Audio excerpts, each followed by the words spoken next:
Hi అండి, నమస్తే. Welcome back to my YouTube channel. This SK Molali mechanical department professor.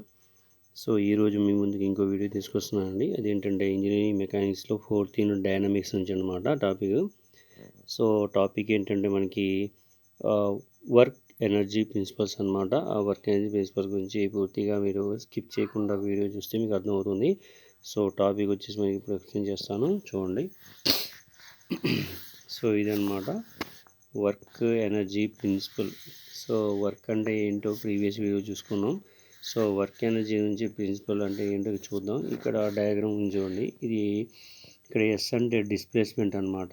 ఇది mass అనేది ఒక బాడీ యొక్క వెయిట్, ఇక్కడ మాస్ అనేది ఒక బాడీ యొక్క వెయిట్, ఇక్కడ యూ అనేది వెలాసిటీ, ఇక్కడ వి అనేది వెలాసిటీ అనమాట. ఎఫ్ అంటే ఇక్కడ ఫోర్స్ ఏ విధంగా ఇది అవుతుంది దాని గురించి చూడండి.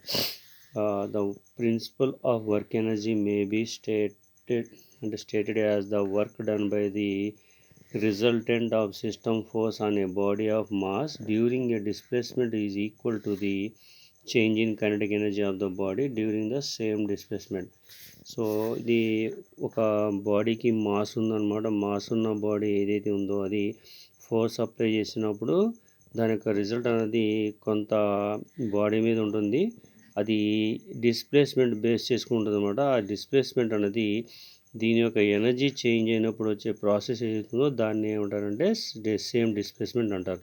సపోజ్ ఇక్కడ నుంచి ఒక బాడీ డిస్టెన్స్ 10 mm ఉందనుకోండి. సో ఇటు నుంచి కూడా ఒక బాడీ డిస్టెన్స్ 10 mm ఉంటే ఈ మధ్యలో ఉన్న గ్యాప్ ఏదైతే ఉందో డిస్ప్లేస్మెంట్ అనమాట. సో దీనికి ఉన్న గ్యాప్ ఏదైతే ఉందో అది ఈక్వల్ డిస్ప్లేస్మెంట్ అనమాట. సపోజ్ ఈ సెంటర్ లైన్ నుంచి ఈ సెంటర్ లైన్కి 10 mm ఉంటే ఈ సెంటర్ లైన్ నుంచి సెంటర్ లైన్కి 10 mm డిస్టెన్స్ అనమాట. సో దీనికి మనం ఏ విధంగా రాయొచ్చు అంటే work done is equal to change in kinetic energy. So work done is equal change in kinetic energy. ఈ చేంజ్ అయిన వర్క్ ఏదైతే ఉందో ఇక్కడ డిస్ప్లేస్మెంట్ ఏదైతే ఉందో ఈక్వల్గా ఉంటుందన్నమాట.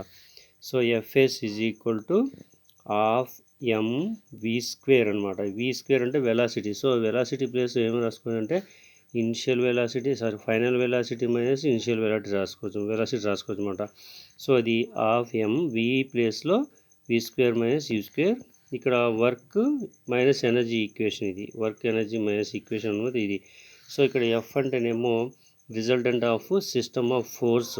సో ఇక్కడ ఏదైతే ఫోర్స్ అప్లై చేస్తామో దాని యొక్క ఇండికేషన్ అనమాట.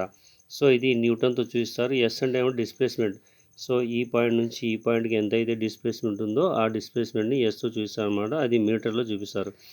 You is equal to initial velocity metre per second. అంటే ఇక్కడ యూ ఉంది కదా, ఇది ఇనిషియల్ వెలాసిటీ. అలాగే V is equal to final velocity అవ్వచ్చు. సో ఇది final velocity. V is equal to మనకి ఇక్కడ final velocity metre per second. So kinetic problems can be solved by using work energy equation without considering the acceleration of the body. ఇది దీని మీద problems ఏమో చేసినట్టయితే మనకి acceleration body లేకపోయినా సరే ఈజీగా సాల్వ్ చేయొచ్చు అని చెప్తున్నాను అనమాట. సో దీన్ని ఏమంటారంటే వర్క్ ఎనర్జీ ప్రిన్సిపల్ అనమాట. ఓకే, సో దీని మీద ప్రాబ్లమ్స్ ఏవైతే ఉన్నాయో మనం నెక్స్ట్ వీడియోలో చూద్దాం. సో ఈ వీడియో కానీ మీకు నచ్చినట్టయితే లైక్ చేయండి, కామెంట్ చేయండి, సబ్స్క్రైబ్ చేసుకోండి నా యూట్యూబ్ ఛానల్ని. ఇటువంటి వీడియోస్ మీకు నోటిఫికేషన్ రావాలంటే. ఈ వీడియో మీకు యూజ్ అవ్వకపోతే మీ ఫ్రెండ్స్ ఎవరైతే ఉన్నారో వాళ్ళకి షేర్ చేయండి. ఓకేనా, వాళ్ళకైనా కనీసం యూజ్ అవుతుంది. Okay, thank you for watching this video.